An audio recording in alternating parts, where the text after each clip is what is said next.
Hey guys, this is the Chapter 5 review. As always, you do not have to watch the whole video. Just find the problems that you need help with, check those out, and then get your solutions. Like I said, you don't have to watch the whole video if you do not need to.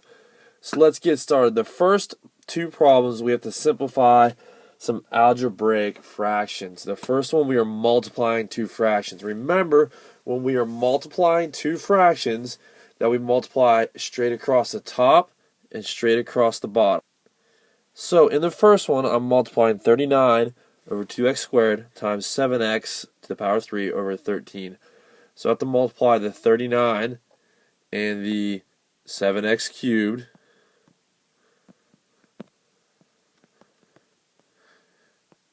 over 2x squared times 13.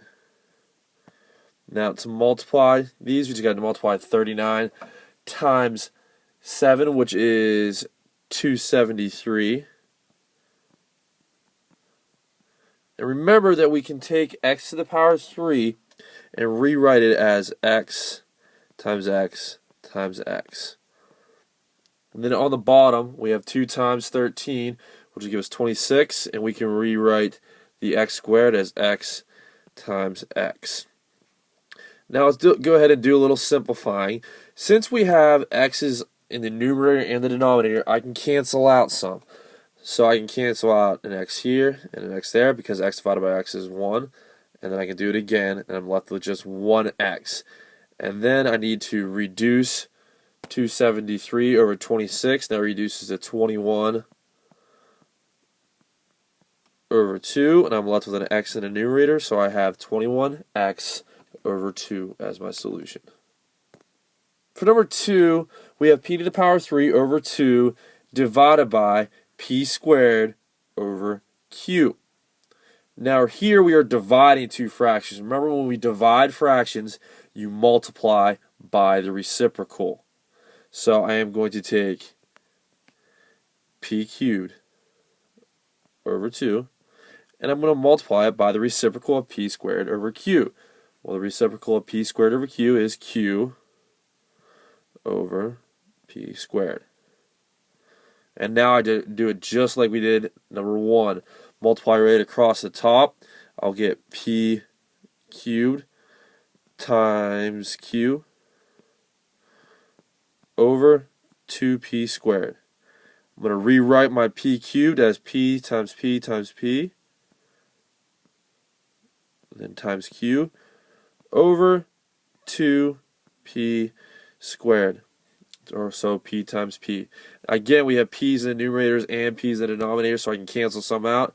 I can cancel out one on the top, one on the bottom, another one on the top, another one on the bottom. No more p's to cancel out, no q's to cancel out, so I'm left with pq over 2 as my final solution. pq over 2.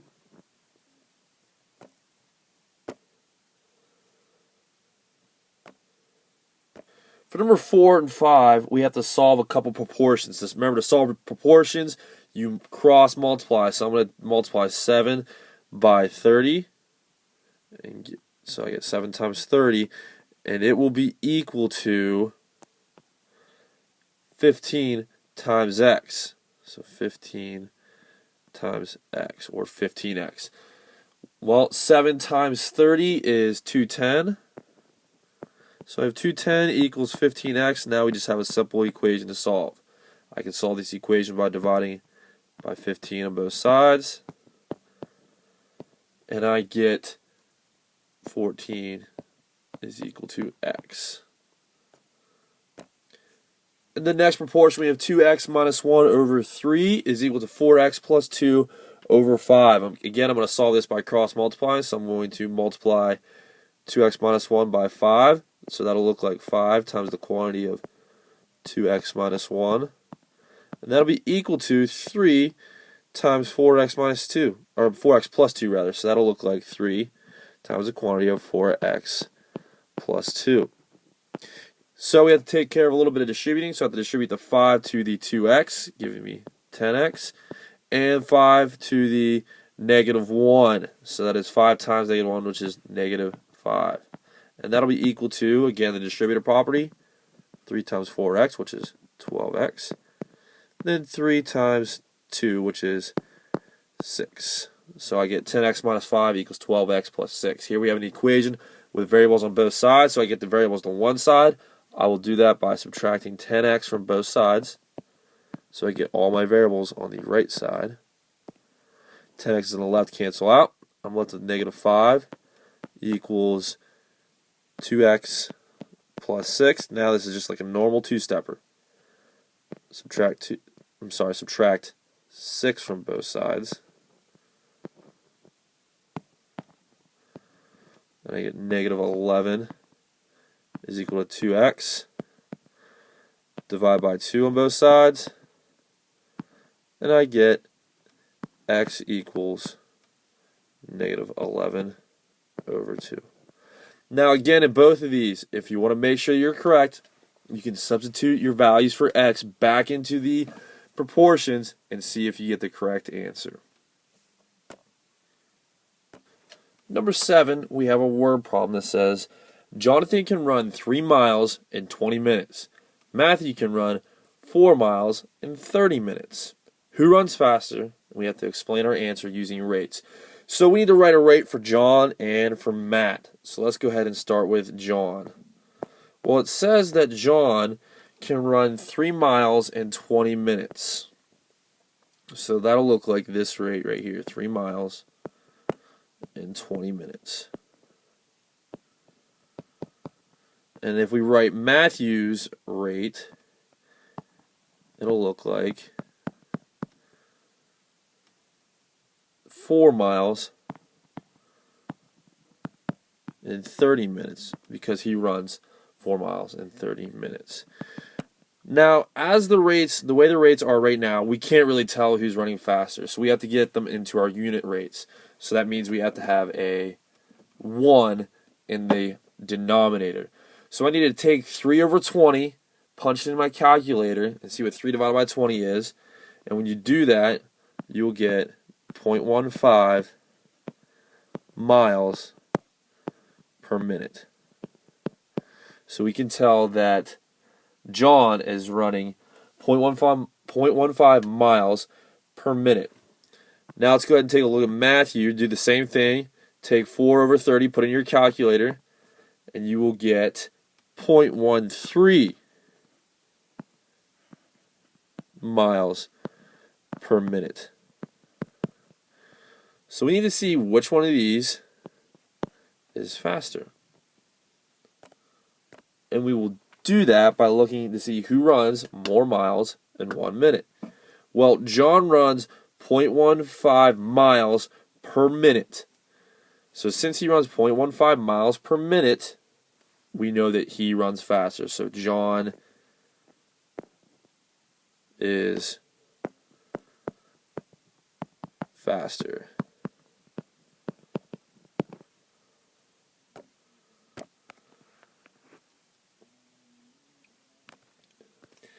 Number 8 says Tim had 9 cans of paint tinted gray at the paint store. In all, the clerk used 12 ounces of tint. We need to find out how many ounces of tint are required for 1 can of paint. So we know that the clerk used 12 ounces for 9 cans. He put the 12 ounces of tint in 9 cans. We need to find out how many ounces it is per 1 can. So we have to reduce this to get our unit rate.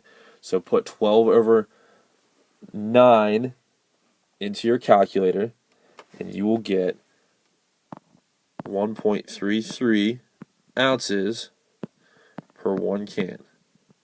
So, how many ounces of tint are required for 1 can of paint? It is 1.33 ounces. B says, how many ounces of tint need for 4 cans of paint? Well, we just found out that it takes 1.33 ounces for 1 can. So to find out how much it would take for 4 cans, we just need to multiply this by And that'll give us 5.33 ounces, approximately.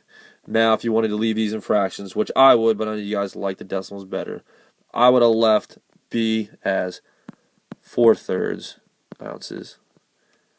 I'm sorry, A as 4/3 ounces and B as 16/3 ounces.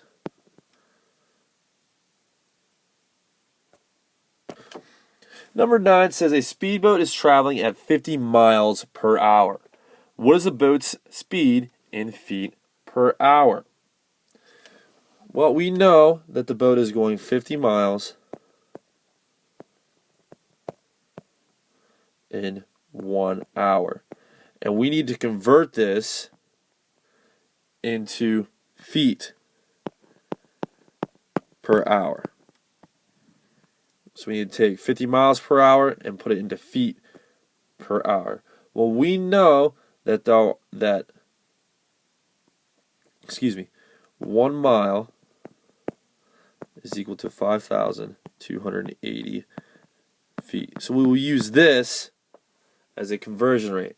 So I need to multiply 50 miles over 1 hour by something to get rid of my mile. So that means my 1 mile needs to be in my denominator, and the 5,280 feet in my numerator. My miles will cancel out. I'm left with feet per hour, which is what I want. So I multiply across the top and across the bottom, and I will get 264,000 feet per hour. So the boat speed is 264,000 feet per hour. Number 12 says Nick keeps all of his CDs in a gym bag. In the bag, he has 12 heavy metal CDs, 4 rock CDs, and 9 country CDs. Nick randomly pulls out a heavy metal CD. Then he pulls out another CD at random. What is the probability that a second CD will be country? And we know that he does not replace the first CD. So this is a probability problem, and we have to remember that probability, or the way we find probability, is we take what we want to get over what we could get. So we have to find out how many total CDs Nick has. Well, he has 10 heavy metal, 4 rock, 9 country, so 10 plus 4 plus 9. We know that he has 23 total CDs. 23 total CDs. And we know that he first pulls out a heavy metal CD. So he pulls it out but doesn't put it back. So now he has 22 CDs to choose from. So we need to find a probability that the second CD is country. Again, probability is what we want to pull over what we could pull. We want to pull the country, and we could pull a total of 9 country CDs out of the 22 CDs that are left in the bag. So it's 9 over 22, which is equal to 0.41 or 41%. So he's a 41% chance of pulling a country CD. Number 14 says the two rectangles below are similar. We need to find the ratio of similitude of the larger rectangle to the smaller one. Now to do this, we have to remember that the ratios of corresponding sides of similar figures are equal. So we're going to use that to find out what x is, and then therefore find the ratio of similitude. So let's get a ratio of corresponding sides. Well, side with a 9 on it corresponds with the side with the x plus 4. So if I take 9 over x plus 4, I know it'll be equal to the other ratio of corresponding sides. So the side with the 3 over the side with the x. Now, like we talked about in class, there are several other proportions you could have used for this. This is just one of them, but they will all, if you set them up correctly, they will all give you the same answer for x. So to solve this, we need to multiply, or cross multiply rather, to find the value of x. So we'll multiply 9 times x, which is 9x, and 3 times x plus 4. So that gives me 9x is equal to 3x plus 12 by using the distributive property. Now I just need to solve. Subtract 3x on both sides, and I get 6x is equal to 12. Divide both sides by 6, and I get x is equal to 2. Now, I'm not done though, because we weren't trying to find the value of x, we're trying to find the ratio of similitude. And the ratio of similitude is the ratio of one side to its other corresponding side. So we can take the side length of 1, so the large, over its corresponding side of the smaller rectangle, which is x plus 4, but since x is equal to 2, we know that it is 9 over 6, or 3 over 2. Now you could have also gotten this ratio of similitude by taking the smaller over the bigger, and that would have been 2 over 3, but both would have been correct. Number 15 says that Monty notices that a 15-foot flagpole casts a shadow of 25 feet. A tree next to the flagpole casts a shadow of 85 feet. We need to find out how tall the tree is. So we know we have a 15-foot flagpole. So here's our flagpole. And there's our flag. It's the American flag. And it has a shadow of 25 feet. And again, this is 15 feet tall. And when we also have a tree next to the flagpole that looks kind of like this. There's a tree. Kind of looks like a flower, but it's a tree. Trust me. And it has a shadow rather of 85 feet. And we need to figure out how tall this tree is. So we don't know how tall it is, so it's going to be x feet high. Well, we can create two right triangles with this. And since the sun casts a shadow and makes similar triangles, we know that these figures are similar. So to solve this, we just need to set up a proportion of corresponding sides. So I'm going to take the little to the big, so 15 over x equal to 25 over 85. Now again, ladies and gentlemen, you could have written several other proportions. As long as you keep them consistent and they correspond, you'll be okay. So to solve this, we need to cross multiply. I need to do 15 times 85, and it'll be equal to 25 times x. 15 times 85 is 1,275. That'll be equal to 25x. Divide both sides by 25. And I get x is equal to 51 feet. So my beautiful tree is 51 feet tall. Number 16 says two circles share center C. One circle has a radius of 1.2 inches and the other has a radius of 3.4 inches. If a point is chosen at random, what is the probability to the nearest hundredth that it lies outside the smaller circle but inside the bigger circle? So we're looking for this area right here. We need to be outside the smaller circle, inside the bigger, so this area right here. We want to find the probability of a point being in this area. So the donut area. Now remember, when we're doing probability with area, it's the area where we want to be over the area where we could be. So we need to find the area of the donut. And we will do that by taking the area of the large circle. So let's find that first. Area of the large circle. And remember, area is pi r squared, so it's pi times the radius of the large circle, which is 3.4 squared. Well, 3.4 squared is 11.56, so the area of the big circle is 11.56 pi. Now I need to find the area of the small circle, little guy. That'll be pi times its radius, 1.2 squared. Well, 1.2 squared is 1.44, so the area of the little triangle is 1.44 pi.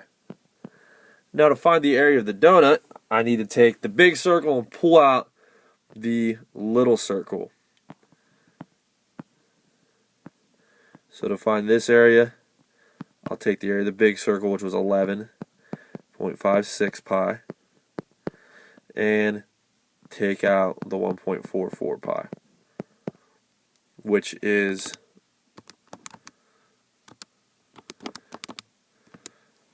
10.12 pi. So now to find the probability of the donut, the probability of the point being the donut, it'll be equal to where I want to be. The area where I want to be is the 10.12 pi over the area where I could be, so the area of the big circle, which was the 11.56 pi. My pi's will cancel out, so all I have to do is 10.12 divided by 11.56, and I will get 0.87, and rounding to a 5, which is equal to 87.5%. Number 18 says Montel is saving for a vacation. His mother tells him that she will give him $5 for every $25 he earns gardening. If Montel saves $133, how much money does his mother give him? Round your answer to the nearest dollar. So for this, we can set up a proportion. His mom gives him $5 for every $25. So that will be the ratio of 5 to 25. And then it also tells us that Montel saves $133. So we know that he gets $133. But we don't know how much money his mom gave him for that $133, so that will be where our x is. So for this, we just need to cross multiply 5 times $1.33, which is $6.65. And that'll be equal to 25 times x. Divide by 25 on both sides. 25s will cancel on the right. And I get x is equal to 26.6. And since we are supposed to round to the nearest dollar, it'll be $27. Number 19 says, what is the probability of rolling a number that is divisible by 3 with a 6-sided die? Again, probability is what we want to roll over what we could roll for this problem. Well, we could roll a 1, a 2, a 3, a 4, a 5, or a 6. So there's 6 possible choices, possible rolls, rather. So there's 6 possible, and we want to find how many we could possibly roll for that are divisible by 3. Well, there is the 3 that is divisible by 3 and the 6 that is divisible by 3.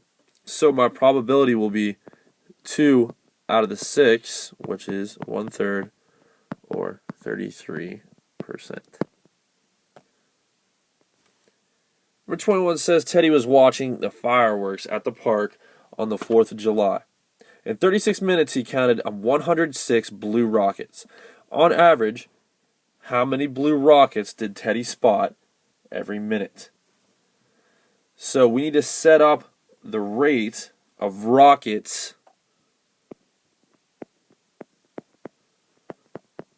per minute.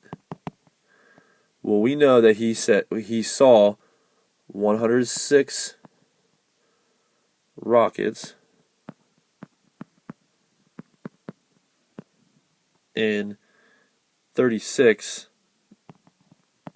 minutes. So I just need to take my 106 over the 36, and I will get 53 over 18 when I reduce it. And then to get to 1 minute, I'll take 53 divided by 18, and I get 2.94 repeating, so just 2.94. Rockets per minute. Number 1 says, explain how you know that the following is not a true proportion. 5 over 6 equals 8.5 over 10. And we need to show how we can make it a true proportion by changing just one of the numbers. So there's a couple different ways we could show, or explain rather, that this is not a true proportion. You could either A, take 5 over 6, find out what its decimal form is, and then take 8.5 over 10, find out what its decimal form is, and they're going to be different because 5 over 6 is 0.83 repeating, and 8.5 over 10 is 0.85. So one way you could explain that it's not a true proportion is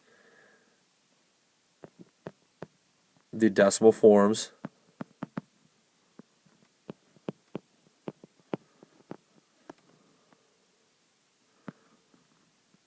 of the fractions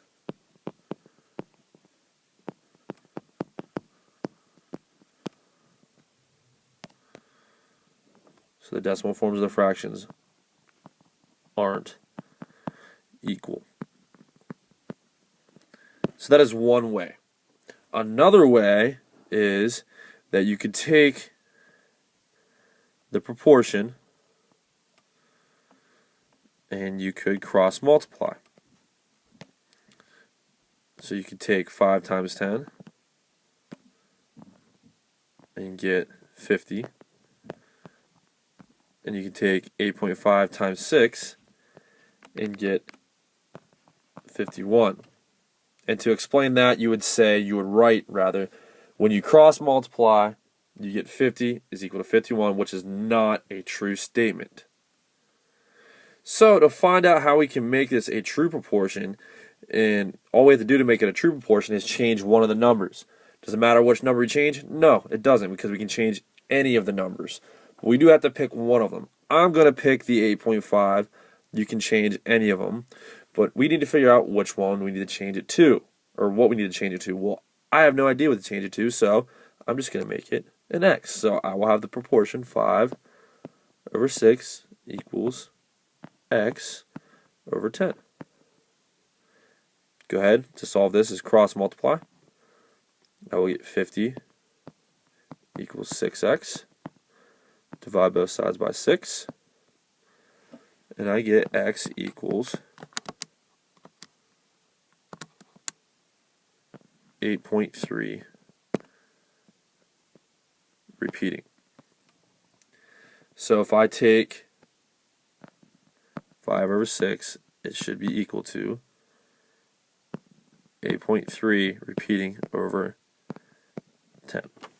Again, you could have done that with any of the numbers. That's just the one I picked. Here we have another algebraic expression to simplify. Here we are dividing two fractions. I'm taking 18x to the power of 3 over 4y to the 4th divided by 9x over 2y to the 3rd. Again, to divide fractions, you multiply the first by the reciprocal, or like you guys say, the keep, change, flip. So I am going to keep the 18x to the 3rd over 4y to the 4th. Change division to multiplication. and I'm going to multiply by 2y to the third over 9x. To multiply these, you got to multiply straight across the top, straight across the bottom. I'll take 18 times 2, which is 36. And I'm going to go ahead and rewrite to the x to the third times y to the third as x times x times x times y times y times y. And that's going to be all over 4 times 9, which is 36. And then I have y times y times y times y times x. So now I can do some canceling out. I have a 36 in the numerator, 36 in the denominator, so they can get canceled out. I can cancel out an x, and I can cancel out a y here, another y, and one more. And now I'm left with an x times x in my numerator, which is x squared, and a y in the denominator, so my final answer will be x squared over y. The last problem says Raul ran a mile at a rate of 475.2 feet per minute.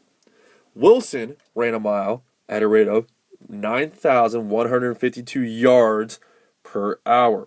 We need to change both rates to miles per hour. Both rates to miles per hour. And then identify who ran faster and how many times as fast is he. And we need to round our answer to the nearest hundredth. So the first thing we need to do is convert each of their rates into miles per hour.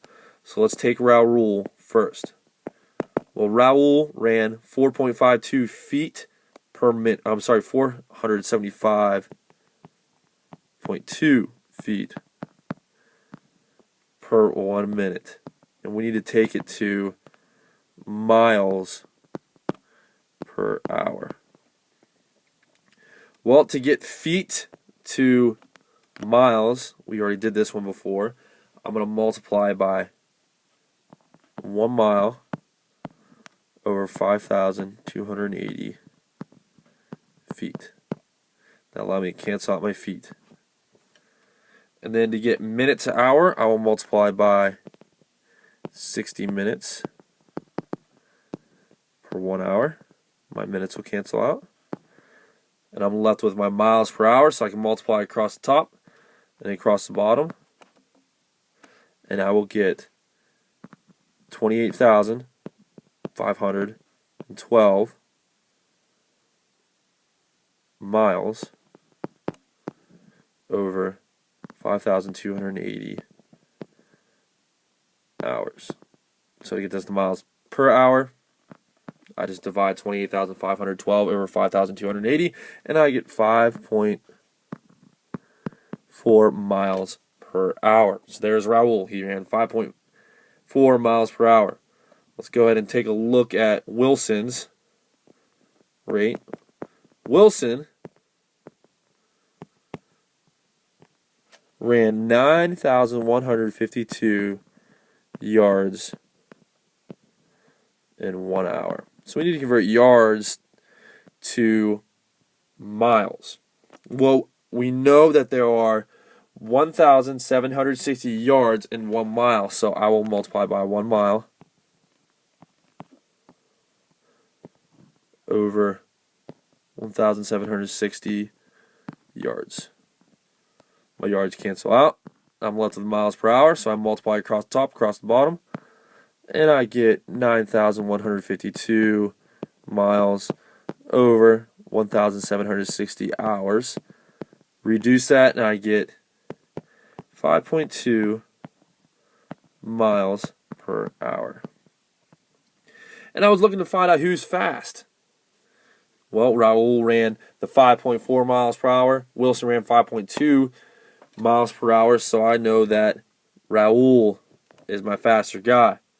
And to find out how many times faster, I'm going to take Raul's time, the 5.4, divided by Wilson's time, 5.2, and I'll get 1.04 times faster. Alright guys, that finishes up our review.